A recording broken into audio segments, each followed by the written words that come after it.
ഛത്തീസ്ഗഡിൽ കന്യാസ്ത്രീകൾ അറസ്റ്റിലായ സംഭവത്തിന്റെ ഞെട്ടലിലാണ് നാട്. അറസ്റ്റിലായവരിൽ ഒരാൾ അങ്കമാലി എളവൂർ സ്വദേശിനി സിസ്റ്റർ പ്രീതി മേരിയാണ്.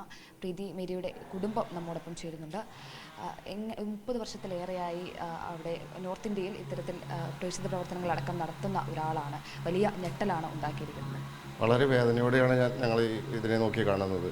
30 വർഷത്തോളമായി ആതുര സേവന രംഗത്ത് കുഷ്ഠരോഗികളെയും പാവപ്പെട്ടവരെയും പ്രതിഫലം പ്രതീക്ഷിക്കാതെ, കുടുംബത്തിലേക്കോ സ്വന്തമായോ പ്രതിഫലം പ്രതീക്ഷിക്കാതെ പൂർണ്ണമായിട്ട് ജീവിതം പാവപ്പെട്ടവന് വേണ്ടി സമർപ്പിച്ച് പ്രേക്ഷിത പ്രവർത്തനം നടത്തുന്ന ഒരു കന്യാസ്ത്രീക്കെതിരെയാണ് ഈ രീതിയിലുള്ള ആക്രമണം നടന്നിരിക്കുന്നത്. ഒരിക്കലും ഇത് നമുക്ക് അംഗീകരിക്കാൻ സാധിക്കില്ല. കാരണം ഇവിടെ ആൾക്കൂട്ടം ഇവിടെ മനുഷ്യക്കടത്തോ മതപരിവർത്തനം ഒന്നും നടന്നിട്ടില്ല. മതപരിവർത്തനം എങ്ങനെ നടക്കും? മതപരിവർത്തനം എന്ന് പറഞ്ഞാൽ 3 കുട്ടികളും ക്രിസ്ത്യാനികളാണ്. അവരുടെ മാതാപിതാക്കളുടെ അനുവാദത്തോടു കൂടിയാണ് വന്നിരിക്കുന്ന അധികാരികളെ അറിയിച്ചു. ഈ 3 കുട്ടികൾക്ക് ആധാർ കാർഡുണ്ട്. പക്ഷേ അവരിൽ ഒരാളെ ഈ ആൾക്കൂട്ടത്തിൽ ഒരാൾ തല്ലി ബലമായിട്ട് നിർബന്ധിച്ചുകൊണ്ടാണ് എഴുതി മേടിപ്പിച്ചു എന്നുള്ള ഒരു പോയിന്റാണ് ഇപ്പോൾ കോടതിയിൽ കാണുന്നത്. എന്തായാലും നീതി കിട്ടും എന്നുള്ള കാര്യം ഉറപ്പ്. കാരണം നമ്മുടെ ഭാഗത്ത്, സിസ്റ്ററിൻ്റെ ഭാഗത്ത് ഒരു അനീതിയുമില്ല. കാരണം ഞാൻ പറഞ്ഞല്ലോ, 30 വർഷത്തോളമായി സ്വന്തം ജീവിതം പാവപ്പെട്ടവർക്കും കുഷ്ഠരോഗികൾക്കും വേണ്ടി മാറ്റിവെച്ച ഒരു കന്യാസ്ത്രീനെയാണ് ഇതുപോലെ തുറങ്ങിലടിച്ചിരിക്കുന്നത്. മുൻപ് ഇത്തരത്തിലുള്ള എന്തെങ്കിലും സംഭവങ്ങളോ അല്ലെങ്കിൽ അങ്ങനെയുള്ള കാര്യങ്ങൾ എന്തെങ്കിലും ശ്രദ്ധയിൽപ്പെടുത്തുകയായിട്ടുണ്ടോ? അല്ല, സിസ്റ്റർ ഒരു നേഴ്സായതുകൊണ്ട് ക്ലിനിക്കിൽ തന്നെയാണ് കൂടുതലും നിൽക്കാറ്. പിന്നെ മറ്റുള്ള സിസ്റ്റേഴ്സിൻ്റെ സംഭവങ്ങൾ, പുറത്തിറങ്ങുമ്പോൾ ഉണ്ടാകുന്ന സംഭവങ്ങൾ പഴയതുപോലെ അല്ല, ഇപ്പോൾ കൂടുതലൊരു ബുദ്ധിമുട്ടിലാണ് എന്നൊക്കെ ലീവിന് നാട്ടിൽ വരുമ്പോഴൊക്കെ പറയാറുണ്ടായിരുന്നു. ഇപ്പോൾ സഭാവസ്ത്രം വരെ മാറി കാവി സാരി ഉടുത്ത് പുറത്തിറങ്ങാൻ നന്നായിരുന്നു എന്നുള്ള ഒരു അവസ്ഥയിലേക്ക് ചിന്തിച്ചു തുടങ്ങിയ കാലഘട്ടത്തിൽ ആണ് ഇപ്പോൾ പോകുന്നതെന്നൊക്കെ സിസ്റ്റർക്ക് ഇവിടെ വരുമ്പോൾ പറയായിരുന്നു.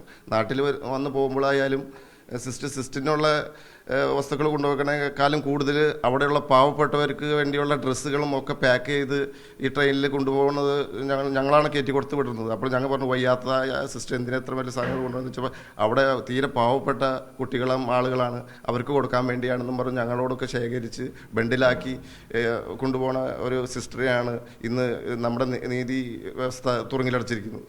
എപ്പോഴാണ് നമ്മൾ ഈ ഒരു സംഭവം അറിഞ്ഞത്? അവിടുന്ന് ബന്ധപ്പെടുകയായിരുന്നു? എങ്ങനെയാണ് അറിഞ്ഞത്? ഞങ്ങൾക്ക് ഇവരുടെ മഠത്തിൽ നിന്നാണ് ഞങ്ങൾക്ക് പ്രവീൺഷാട് വഴിയാണ് ഞങ്ങൾ അറിഞ്ഞത്. ഇന്നലെ ശനിയാഴ്ച ഞങ്ങൾ ഒരു 8 മണിയോടുകൂടിയാണ് അറിഞ്ഞത്. പക്ഷേ എൻ്റെ തലേദിവസം സംഭവിച്ച കാര്യമാണ്. അപ്പോൾ അത് കഴിഞ്ഞിട്ടാണ് ഞങ്ങളോട് പറയണത്. അത് കഴിഞ്ഞിട്ടാണ് പല ചാനലുകളിലും വന്നത്. അങ്ങനെയാണ് ഞങ്ങൾ കൂടുതൽ ഡീറ്റെയിൽസ് അറിഞ്ഞത്. അവിടെ നിന്ന് ആളുകൾ, അതായത് ബന്ധപ്പെട്ടിരുന്നു? അപ്പോൾ ഇവിടെ നിന്ന് ജനപ്രതിനിധികളോ കാര്യങ്ങളോ ആരെങ്കിലും ഒക്കെ ബന്ധപ്പെട്ടിരുന്നു? ഉറപ്പായിട്ടും ഇവിടെ നിന്ന് ഇവിടെ ഞങ്ങളുടെ MLA റോജി എം ജോൺ, അതുപോലെ Benny Behanan MP, panchayat president, block president അടക്കം എല്ലാവരും നമ്മുടെ വീട്ടിൽ വന്ന് നമുക്ക് എല്ലാ സപ്പോർട്ടും തന്നിട്ടുണ്ട്. അവർ ഓരോ സ്ഥലങ്ങളിലേക്കും കേന്ദ്രങ്ങളിലേക്കും ഒക്കെ വിളിച്ചിട്ടുണ്ട്. ഇന്ന് പാർലമെന്റിൽ ബെന്നി ബെഹനാൻ ഇത് പെർമിഷൻ കൊടുത്തിട്ടുണ്ട്. ഇത് ഉന്നയിക്കാനുള്ള ഒരു പെർമിഷന് വേണ്ടി ഇന്നലെ തന്നെ തുടങ്ങി ശ്രമിക്കുന്നുണ്ട്. അപ്പം നമ്മുടെ ഇവിടെയുള്ളവരെല്ലാവരും നമ്മുടെ ഒപ്പം നിൽക്കുന്നുണ്ട് എന്നുള്ളത് നമുക്ക് വളരെ സന്തോഷം തരുന്നൊരു കാര്യമാണ്.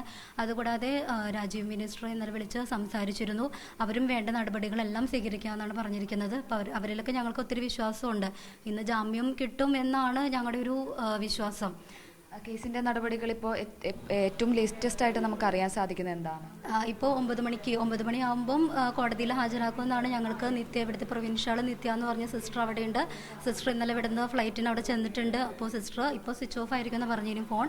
ഇപ്പോൾ ലാസ്റ്റായിട്ട് കുറച്ച് അരമണിക്കൂർ മുമ്പ് ഞങ്ങളെ വിളിച്ചിരുന്നു. അപ്പം കോടതിയിലേക്ക് ഞങ്ങൾ അങ്ങോട്ടേക്ക് പോവുകയാണ്.